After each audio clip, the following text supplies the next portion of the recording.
এই হাসপাতালটা কখনো বন্ধ হয়নি। শুধু মানুষগুলো ভুলে গেছে এটা খোলা আছে। কিন্তু রাত 12টার পর ওখানে যারা মারা যায় তারা কখনো চলে যায় না। তারা অপেক্ষা করে নতুন রোগীর জন্য। স্বাগতম অভিশপ্ত হাসপাতালে। বরিশালের সীমান্তে এক নামহীন গাঁয়ের কথা। নাম শুনলে কেউ চিনবে না, কালিয়াখালী। নদীর ধারে একটা পুরনো হাসপাতাল। নাম ছিল জননী হাসপাতাল, কিন্তু গায়ের মানুষ তাকে ডাকত মরা হাসপাতাল।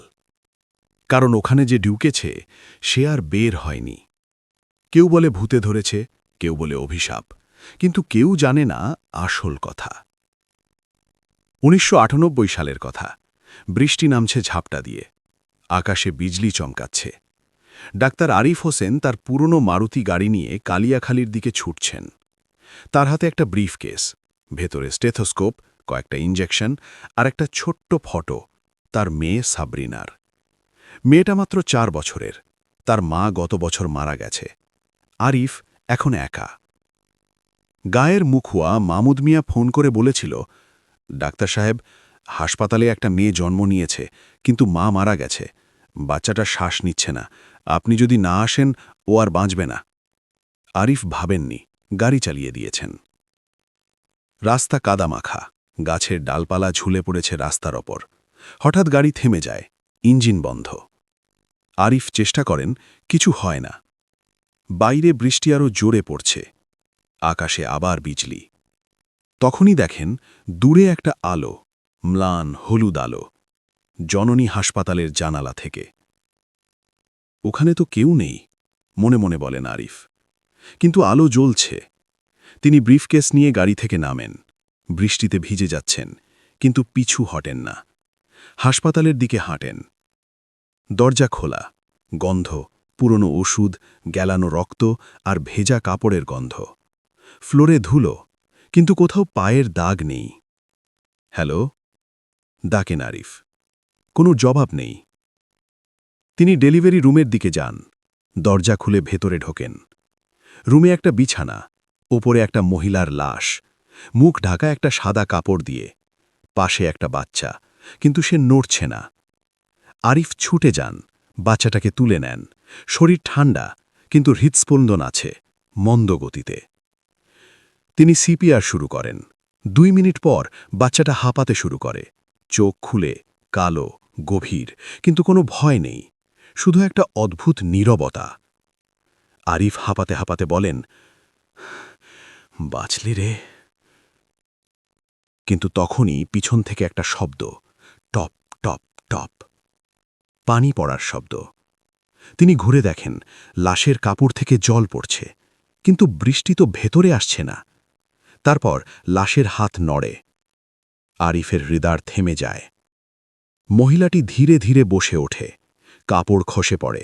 তার চোখ দুটো সম্পূর্ণ সাদা, কোনো কালো নেই। মুখে ফাটল, যেন শুকনো মাটির ফাটল। ওকে ফেরত দে।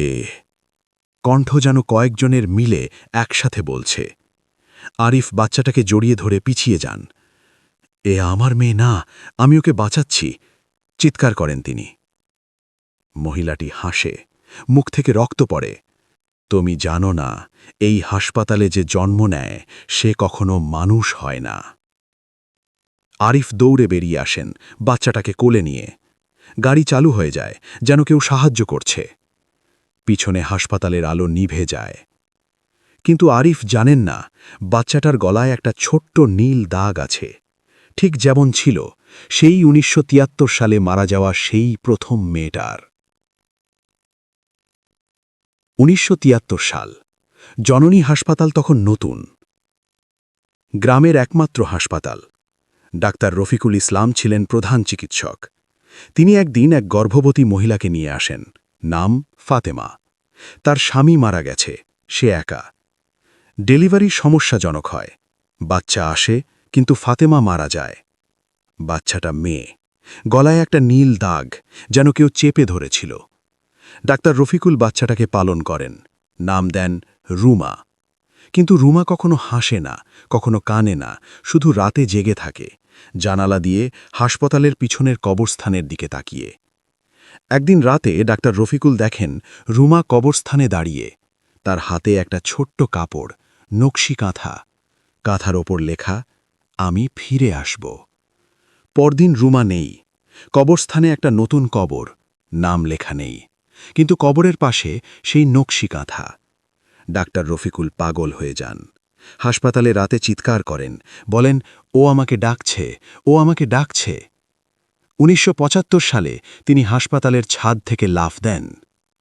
তারপর থেকে হাসপাতালে আর কেউ কাজ করে না, কিন্তু রাতে আলো জ্বলে, আর মাঝে মাঝে শোনা যায় একটা মেয়ের গান, আমার মা মরে গেছে, আমি এখন কার, হাসপাতালের দেয়ালে লাগে আমার নাম কার।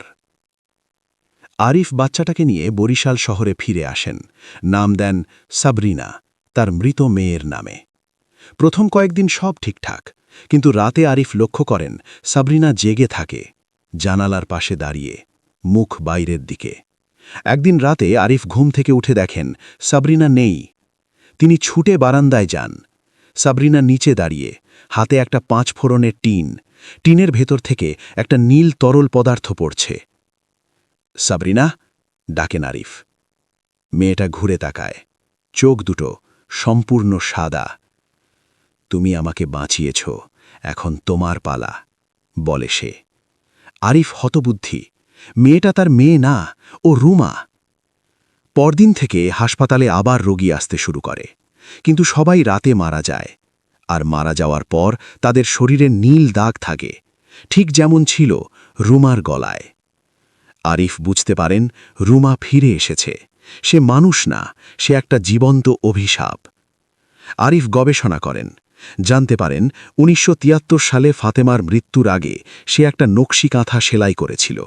কাঁথায় লেখা ছিল, যে আমার মেয়েকে বাঁচাবে সে আমার জায়গায় মরবে, আর আমার মেয়ে চিরকাল বাঁচবে, মানুষ হিসেবে না, ভূত হিসেবে। আরিফ বোঝেন তিনি সেই শর্ত মেনে ফেলেছেন। সেদিন রাতে সাবরিনা তাকে ডাকে, বাবা, আমার সাথে হাসপাতালে যাও। আরিফ জানেন ফেরত যাওয়ার সময় হয়েছে। হাসপাতালে ঢুকতেই আরিফ দেখেন সব রুমে লাশ, সবার গলায় নীল দাগ। সাবরিনা ডেলিভারি রুমে যায়, সেখানে ফাতেমার লাশ আবার বসে আছে।